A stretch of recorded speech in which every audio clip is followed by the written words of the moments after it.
Now when Mordecai learned of everything that had been done, he tore his clothes in mourning, and put on sackcloth and ashes, and went out into the centre of the city, and cried out loudly and bitterly.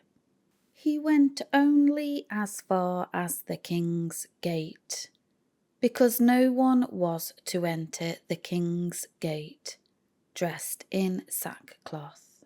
In each and every province that the decree and law of the king reached, there was great mourning among the Jews, with fasting, weeping and wailing, and many lay on sackcloth and ashes.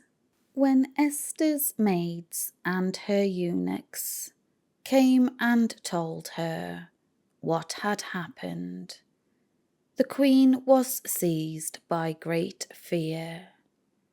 She sent garments to clothe Mordecai, so that he would remove his sackcloth. But he did not accept them.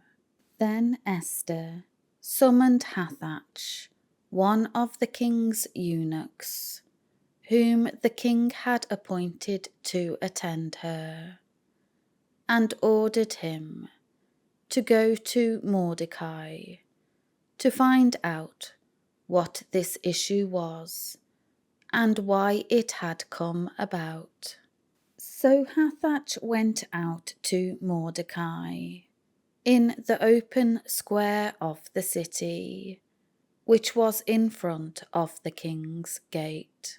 Mordecai told him everything that had happened to him, and the exact amount of money that Haman had promised to pay to the king's treasuries for the destruction of the Jews. Mordecai also gave him a copy of the text of the decree which had been issued in Susa for the Jews' destruction, so that he might show Esther and explain it to her, and order her to go into the king to seek his favour and plead with him for the lives of her people. Hathach came back and told Esther what Mordecai had said.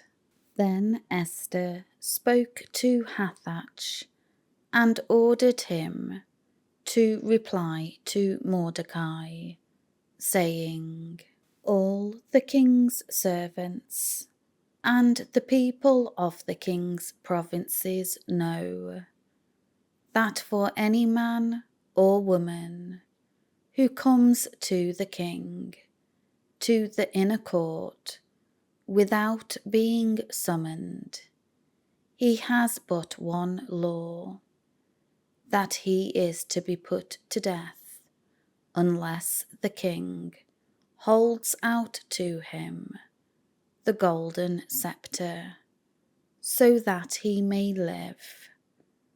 And as for me, I have not been summoned to come to the king for these last 30 days.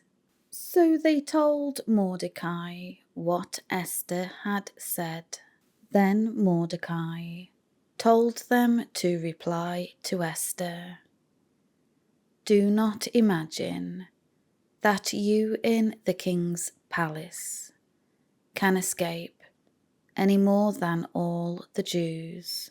For if you remain silent at this time, liberation and rescue will arise for the Jews from another place, and you and your father's house will perish, since you did not help when you had the chance.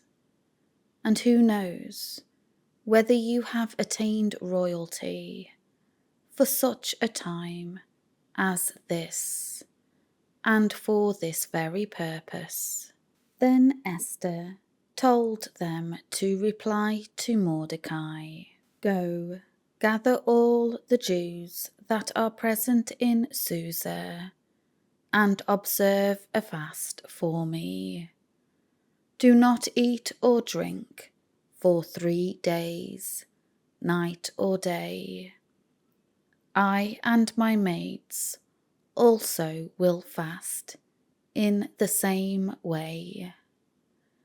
Then I will go in to see the king without being summoned, which is against the law.